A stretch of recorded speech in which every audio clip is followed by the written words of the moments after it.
Have you ever had a Kundalini awakening experience? If you're not sure, I'm going to tell you about my two spontaneous Kundalini awakening experiences, how I dealt with it, and how you can deal with it and better understand it if you do have one or you want to have one.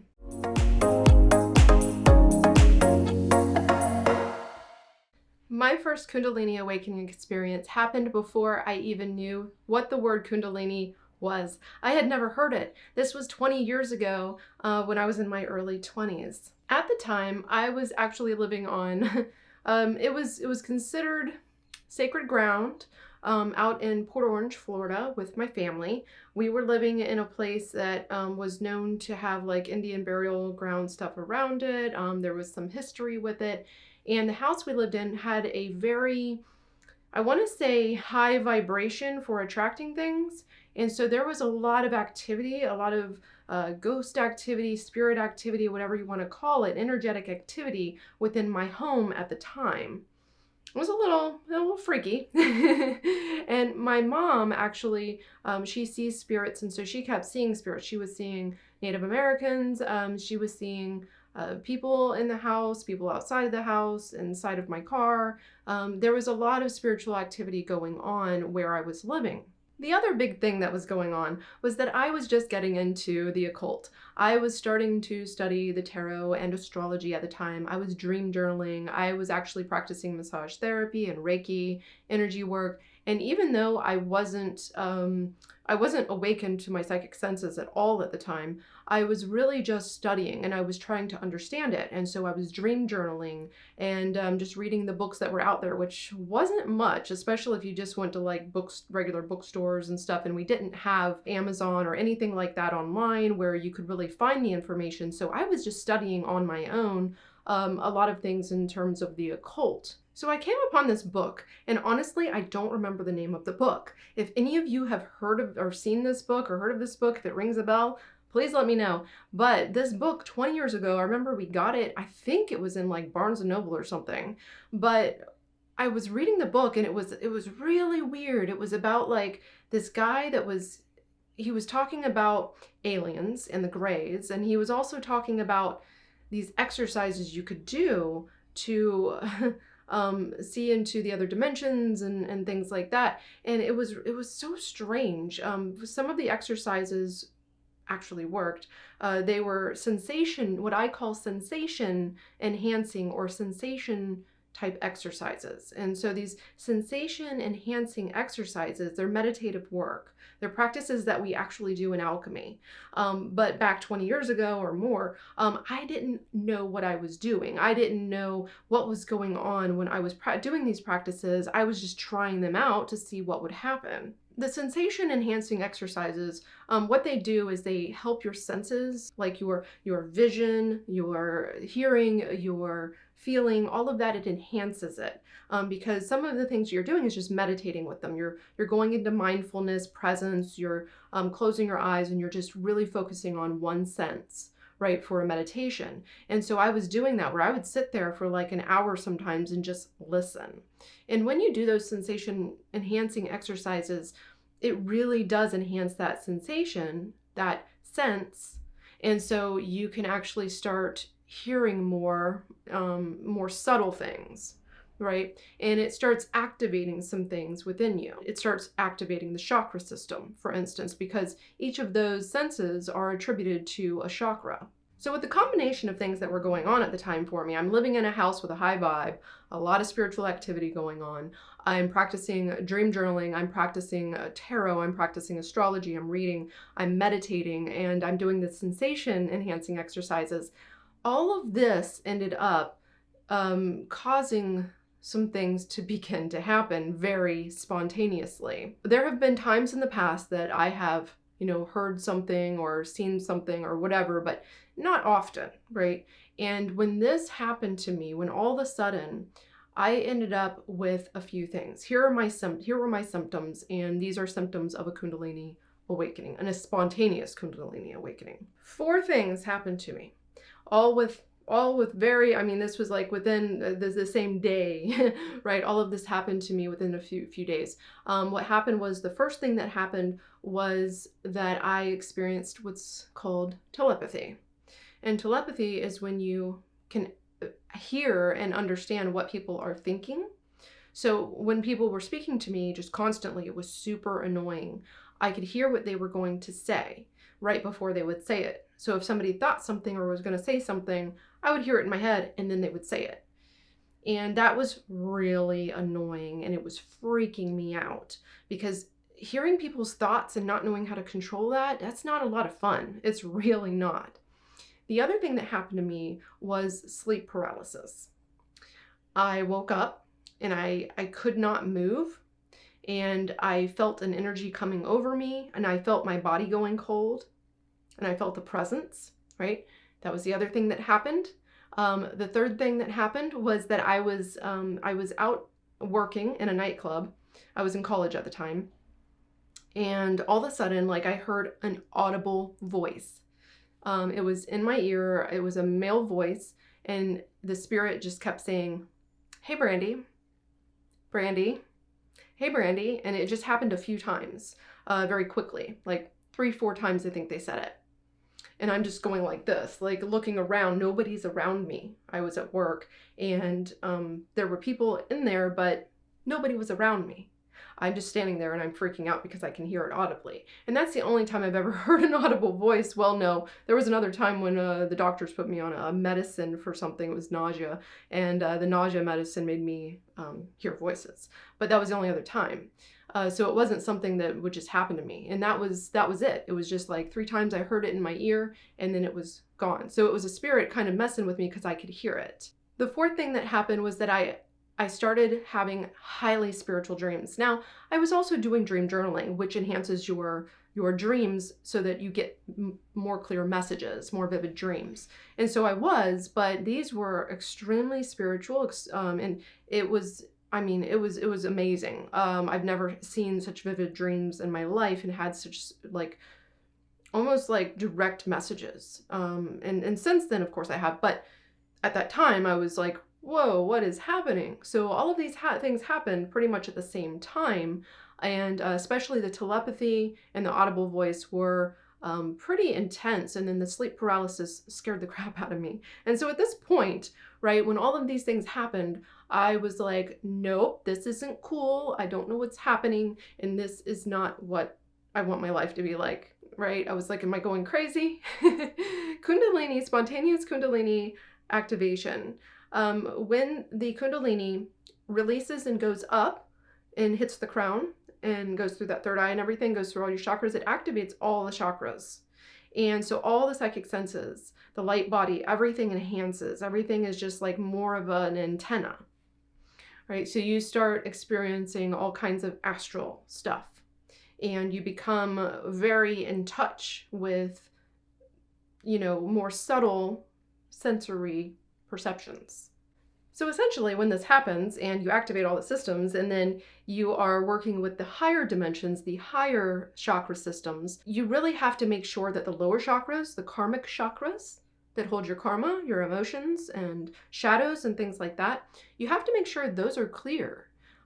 Your karma needs to be clear before you start working with these higher dimension realms, before you start working with the higher chakras. And that is what I did wrong. I didn't know. I had no idea anything about what this was or anything. And so at the time, you couldn't really get the information that we can today. I didn't even know who to go to or where to look for this information. So unfortunately, I had to shut it down. I had to completely stop this Kundalini awakening experience. So I don't know how to tell you how I shut it down exactly, other than to say that I just stopped doing everything. I stopped my spiritual practices for the most part, and I just became more intellectual about it. And I even stopped reading. I got rid of that book. That's why I don't even remember the name of the book or know what it was or anything, because I got rid of that. I got rid of the book immediately. I stopped doing everything.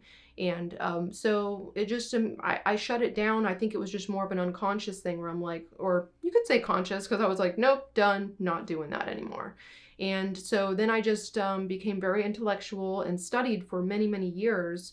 In fact, it took me after that many years to really get in touch with my intuition and my channeling ability, because I was afraid of it after that happened. I didn't want that to happen again. So my second Kundalini awakening experience was much better. I started practicing alchemical magic, and I was studying out of a book by William Gray. If anybody's a fan of William Gray, he wrote Magical Ritual Methods, Kabbalistic Tarot, Ladder of Lights, I think, and a bunch of other books that I have. And my first experience, though, was with the Lesser Banishing Ritual of the Pentagram, LBRP. This was about 10 years ago now. And when I practiced that, it was like a light switch. Everything changed. I came out of a depression immediately. My mood switched up. My mental states were changed. And when I practiced that, I realized, okay, there's something to this, and it's structured, which I like that. I like that there's structure in place here, that, I'm going to understand it, what I'm doing a little bit better. And also there's now, I could find out, there's teachers, right? There's people writing books on this stuff and explaining it, talking about awakening now. And so I started to really study it and also practice more in a structured way. Now, at this time, I was also very proficient as, a body worker and an energy worker. I also, for those of you that don't know, I'm a martial artist. I taught martial arts for years. And so I learned to practice meditation when I was a little kid. And so with the martial arts and the Qigong practices that I was doing, the Reiki, the pranic healing, all of these different things that I was doing at this time, and then studying and also reading cards for years at that point, reading astrology charts and all of this. And finally things started to come together for me. And when I found Alchemical Magic, that's when everything it was like the light bulb went off, and I realized, oh my God, I can take everything to a much higher level now because I understand it. So that's when I pursued going into awakening and opening the chakras and moving the Kundalini and going through that awakening experience. So let me tell you how that worked exactly. So in my membership, for those of you in the membership, in the Magical Mystery School, that I take you through this process. I slowed down the process of the awakening, and I put it into that more structured type of experience, right? I should say process. A structured process. And so I tried a lot of things on myself, and a lot of different mystery schools and things, and studied different things.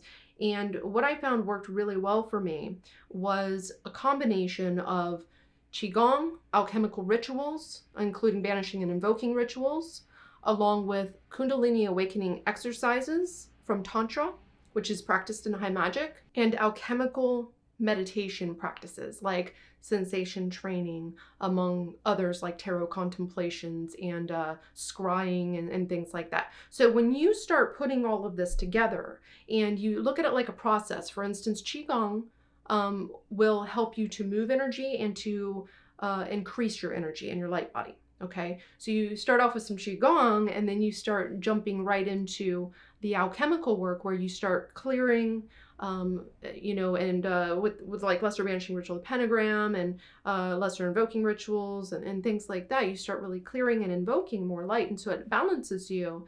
And then you start doing the Kundalini exercises, the Tantra, where you start moving the energies, and sound healing work is a lot of what that is. Sound healing, like chanting and using mudras with the hands. And you start activating things and moving things, right? But you don't want to just do that.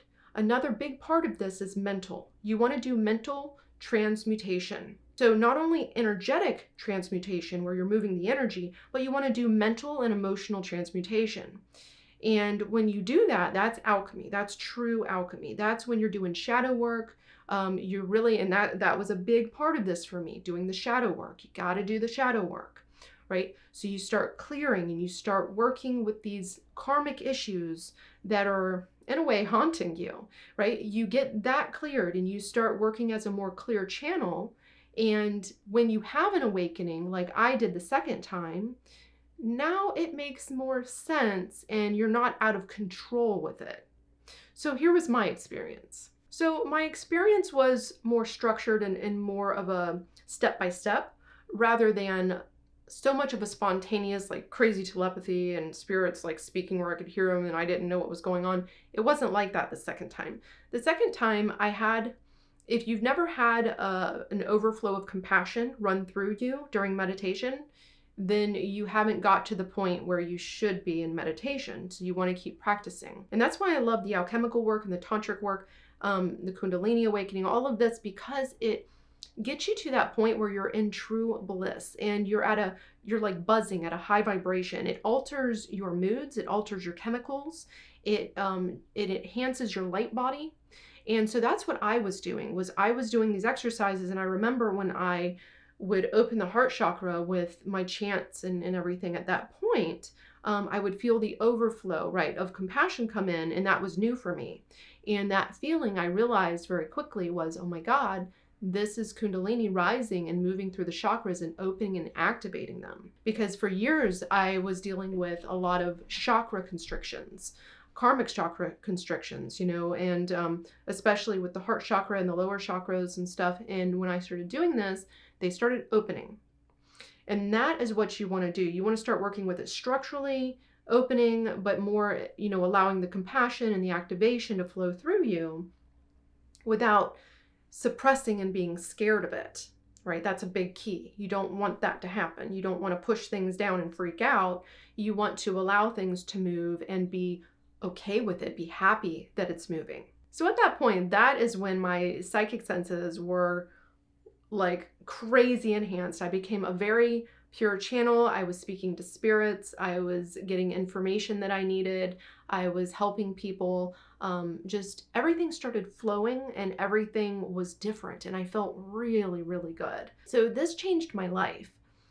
Doing it in a structured way, opening myself to myself without the constricted blocks of karma, and really letting things flow and being more pure about it and being more structured and understanding what I was doing, it took me to a whole new level in my life, a true spiritual awakening. So I found out about the importance of having community involved in terms of like other people you can reach out to, because once I did go through that second awakening, I opened myself too much and I started going too fast with things because it was amazing.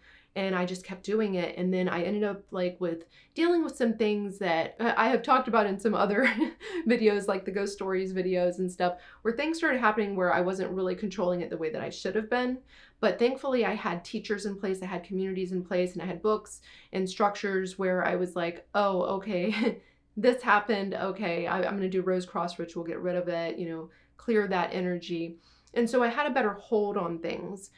Even though I am a big risk taker and I tend to jump really fast into things and push, it's just my personality, I have a lot of fire, but at least I knew what I was doing and I had a community and I had structure behind me now, which provided me more protection and more understanding. So I highly recommend that you work with a structured system. One of the main structured systems is high magic, because we're working with what's called, the tree of life. And the tree of life represents both your chakras, your kundalini, your energies of your body, but also the dimensions of reality, the planes of existence, understanding consciousness, understanding shadow work, understanding yourself, and the different levels of yourself in the mental body and the emotional body. Like, you really, when you get into studying the tree of life, it is everything.